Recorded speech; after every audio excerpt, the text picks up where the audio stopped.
ತನದಿಂದ ಮಾಡ್ತಾರೆ. ಅವ್ರು ಸಿಕ್ಕಾಗ ಮಾತ್ರ ಸಿದೇಬಿಡಿ ಅಂತ ಕೆಲಸ.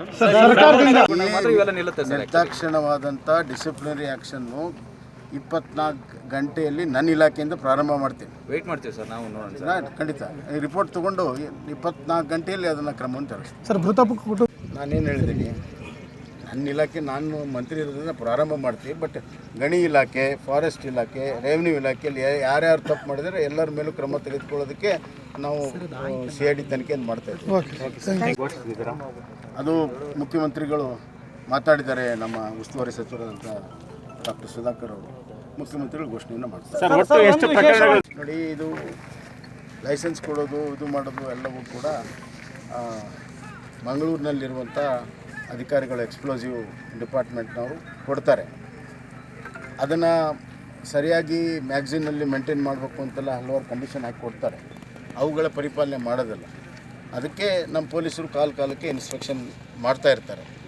ಭಾಳಷ್ಟು ಸತಿ ಇದರ ಉಲ್ಲಂಘನೆ ಆಗಿದ್ದರಿಂದ ಹಲವಾರು ಸಮಸ್ಯೆಗಳಾಗಿದೆ. ಇಂಥ ದೊಡ್ಡ ಸಮಸ್ಯೆ ಅವರು ಒಂದು ಕಡೆಯಿಂದ ಇನ್ನೊಂದು ಕಡೆ ಸರಿಯಾದಂಥ ವ್ಯವಸ್ಥೆ ಇಲ್ಲದೆ, ಸುರಕ್ಷತಾ ಕ್ರಮಗಳಿಲ್ಲದೆ ಸಾಗಣೆ ಮಾಡೋದ್ರಿಂದಲೇ ಇಂಥ ಭಾಳ ದೊಡ್ಡ ಚಾನ್ಸ್ ಆಗಿದೆ. ಮತ್ತು ಇನ್ನೊಂದು ಮಾಹಿತಿ ತಮ್ಮ ಕೊಡೋಕ್ಕೆ ಇಚ್ಛೆಪಡ್ತೀನಿ. ಆ ಸ್ಥಳದಲ್ಲಿ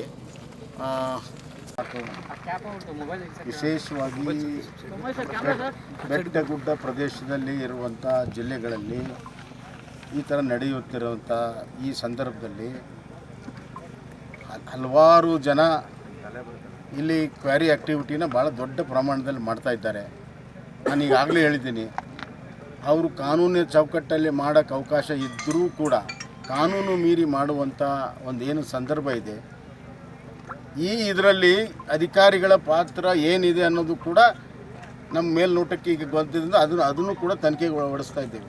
ಕೇವಲ ಕ್ವಾರಿ ಓನರ್ ಅಷ್ಟೇ ಅಲ್ಲ, ಈವನ್ ನನ್ನ ಇಲಾಖೆಯಿಂದ ಹಿಡಿದು ಮೈನ್ಸ್ ಆ್ಯಂಡ್ ಜಿಯಾಲಜಿ ಇಲಾಖೆಯಿಂದ ಹಿಡಿದು ರೆವಿನ್ಯೂ ಮತ್ತು ಫಾರೆಸ್ಟ್ ಇಲಾಖೆ ಎಲ್ಲೆಲ್ಲಿ ಉಲ್ಲಂಘನೆ ಆಗಿದೆ, ಏನಾಗಿದೆ ಅದನ್ನು ಕೂಡ ಅದಕ್ಕೆ ನೀವು ಹೇಳಿರುವಂಥ ಪಾಯಿಂಟ್ಗೆ ತನಿಖೆಯನ್ನು ಒಳಪಡಿಸ್ತಾರೆ. ಪ್ರಮುಖವಾಗಿ ಕುಟುಂಬ ಸದಸ್ಯರಿಗೆ ಶಿವಮೊಗ್ಗದಲ್ಲಿ ಏನು ಕೊಟ್ಟರು ಅದನ್ನು ಕೊಡೋದಕ್ಕೆ ಒಪ್ಕೊಂಡಿದ್ದಾರೆ. ಸರ್, ಈ ಪ್ರಾಂತ್ಯದಲ್ಲಿ ಇನ್ನಷ್ಟು ಕ್ವಾರೆಗಳು ಇದೇ ರೀತಿ ಇದಾವೆ ಅನ್ನೋದ್ರ ಬಗ್ಗೆ ಮಾಹಿತಿ ಇದೆ ಸರ್. ಅದ್ರ ಮೇಲೇನೂ ಕೂಡ ಅಷ್ಟೇ ನಾನು ಇನ್ವೆಸ್ಟಿಗೇಷನ್ ಮಾಡಕ್ಕೆ ಹೇಳಿದ್ದೀನಿ. ಹೇಳ್ತೇನೆ ಕೇಳಿ. ಈ ವಿಷಯದಲ್ಲಿ ನಾವು ಇವತ್ತು ನಮ್ಮ ಜಿಲ್ಲಾಧಿಕಾರಿಗಳಿಗೂ ಕೂಡ ಹೇಳಿದ್ದೇವೆ. ಎಲ್ಲ ಕ್ವಾರಿಗಳಿಗೆ ಸಂಪೂರ್ಣವಾಗಿ ಎಲ್ಲ ಕಡೆ ಇನ್ಸ್ಪೆಕ್ಷನ್ ಮಾಡಬೇಕು. ಎಲ್ಲೆಲ್ಲಿದೆ, ಎಲ್ಲಿ ಇಲ್ಲಿಗಲಿದೆ ಎಲ್ಲ ಕೂಡಲೇ ಇವತ್ತೇ ಸ್ಟಾಪ್ ಆಗಬೇಕು. ಮತ್ತು ಎಲ್ಲೆಲ್ಲಿ ಲೀಗಲ್ ಇದೆ ಅಲ್ಲಿನೂ ಕೂಡ ಎಕ್ಸ್ಪ್ಲೋಸಿವ್ ಆಡಿಟ್ ಆಗಬೇಕು. ಇದನ್ನು ಒಂದು ವಾರದ ಒಳಗಡೆ, ಯಾಕಂದರೆ ಭಾಳ ದೊಡ್ಡ ಪ್ರಮಾಣದಲ್ಲಿದೆ ಚಿಕ್ಕಬಳ್ಳಾಪುರ ಜಿಲ್ಲೆಯಲ್ಲಿ. ವಿಶೇಷವಾಗಿ ಚಿಕ್ಕಬಳ್ಳಾಪುರ ಜಿಲ್ಲೆಯ ಒಂದು ಆಡಿಟ್ ಆಗಬೇಕು ಅಂತ ನಾನು ಈಗಾಗಲೇ ಜಿಲ್ಲಾಧಿಕಾರಿಗಳ ಹತ್ರ ಮಾತನಾಡಿದ್ದೇನೆ. ಉಸ್ತುವಾರಿ ಸಚಿವರು ಕೂಡ ಹೇಳಿದ್ದಾರೆ. ಆ ಕೆಲಸವನ್ನು ಕೂಡ ನಾವು ಮಾಡ್ತೀವಿ. ಬ್ರ್ಯಾಂಡಿ ಬಾಟಲ್ ಸಿಕ್ಕಿದೆ ಮತ್ತು ಕಡಲೆ ಬೀಜ ಎಲ್ಲ ಸಿಕ್ಕಿದೆ. ಅಂದರೆ ರಾತ್ರಿ ಅವರೇನೋ ಪಾರ್ಟಿ ಗಿಟ್ಟಿ ಮಾಡಿರ್ಬೋದು ಅನ್ನುವಂಥದ್ದು ಒಂದು ಶಂಕೆ ಇದೆ. ಸೊ ಎಲ್ಲವೂ ಕೂಡ ಬಹಳ ಮುಖ್ಯ ಆಗ್ತದೆ. ಭಾಳ ಲಘುವಾಗಿ ತೆಗೆದುಕೊಂಡಿದ್ರು ಏನು ಅನ್ನುವಂಥದ್ದು ಭಾಳ, ಯಾಕಂದರೆ ಅದನ್ನು ಎಕ್ಸ್ಪ್ಲೋಸಿವ್ ಇಟ್ಕೊಂಡು ಇವರೇನಾದರೂ ಸಿಗರೇಟ್ ಸೇದಿದ್ರೆ, ಇದು ಪಾರ್ಟಿ ಮಾಡಿದರೆ ಅದು ಎಷ್ಟು ಲಘುವಾಗಿ ಇವರೆಲ್ಲ ತೆಗೆದುಕೊಂಡಿದ್ರು, ನಿರ್ಲಕ್ಷ್ಯ ಎಷ್ಟಿದೆ ಅನ್ನೋದು ಕೂಡ ಗೊತ್ತಾಗ್ತದೆ. ಅವೆಲ್ಲವೂ ಕೂಡ ತನಿಖೆಗೆ ಒಳಪಡಿಸ್ತೀವಿ. ಫೋರೆನ್ಸಿಕ್